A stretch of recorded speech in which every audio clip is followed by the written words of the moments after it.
Welcome back to the Republicans Now. They say a picture is worth 1,000 words. Well, is it worth 1,000 votes? Maybe more? Donald Trump is betting much more. The Republican frontrunner has been uncharacteristically quiet the past few days as his campaign undergoes a reboot of sort.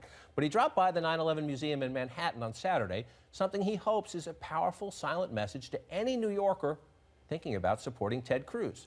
Remember, just last week, Cruz won big in Wisconsin, but he can't count on that momentum carrying over to the critical fight for New York and its 95 Republican delegates. He's from Texas, evangelical, Tea Party. So a steep hill anyway. And then there's this. Everyone understands that the values in New York City are socially liberal or pro-abortion or pro-gay marriage, focus around money and the media. And I guess I can frame it another way. Not a lot of conservatives come out of Manhattan. I'm just saying. Well, the New York Daily News didn't forget. You see it there, offering Senator Cruz some rather colorful subway advice. And of course, before he went quiet, neither did Trump. So I looked at him and started talking about our incredible police, our incredible firefighters, our incredible people, our unbelievable construction workers. Who could have done that? Who could have rebuilt that hole? There was never anything like it in this country. The worst attack in the history of the United States. The bravery that was shown was incredible. We all lived through it. We all know people that died. Senator Cruz is standing his ground, though choosing his words a bit more carefully. The people of New York know exactly what those values are. They're the values of liberal Democratic politicians like Andrew Cuomo, like Anthony Weiner, like Eliot Spitzer, like Charlie Rangel, all of whom Donald Trump has supported, given tens of thousands of dollars throughout the year.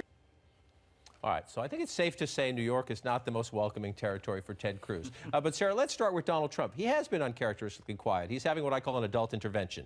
He has a new hired hand, Paul Manafort, who is trying to convince Donald Trump to change some things. Keep the essential Trump, but change some things. He's back out on the campaign trail today. What are we looking for? Well, I think that the idea that Donald Trump's tone is going to change significantly on the stump, I don't think we should expect to see that, but I think we should see some adjustments. I think the amazing thing about him going to the 9/11 Museum over the weekend was not just that he went there, but that there were a bunch of cameras sitting there waiting for Donald Trump to walk over and talk to them, and he skipped that opportunity. I cannot explain to you how rare it is for Donald Trump to see a bunch of cameras waiting for him and say, no, I'm going to pass, and I'm not going to talk to these guys. So I think that, he can continue to go on the stump. He can continue to hammer Ted Cruz. But the question is, what does he do around that? Does he resist showing up on every single television show constantly? And like we saw over the past couple of weeks, stepping on his own message. I mean, for him to be out there talking about his campaign manager getting arrested, to be taking every position on every side of the issue on abortion, that's not helpful, and they're trying to avoid that kind of thing. They're trying to avoid that. He did call into one of the Fox News programs last night and say that, to echo what he said there, saying Ted Cruz, he thinks hates New York. He says he thinks Ted Cruz hates New York. He tweeted out on Friday,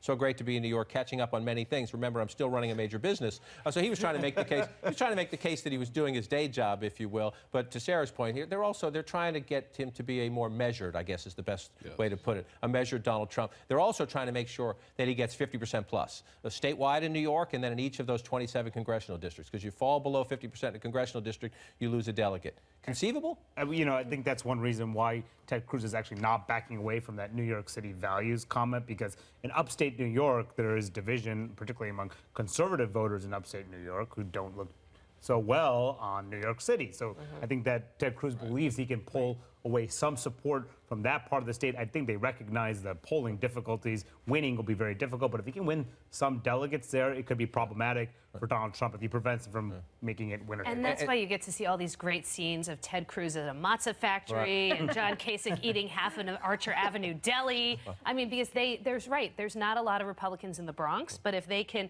pick up, it's by congressional district, if they can keep them from hitting that 50% threshold, pick up a delegate or two, that will help them in the long run.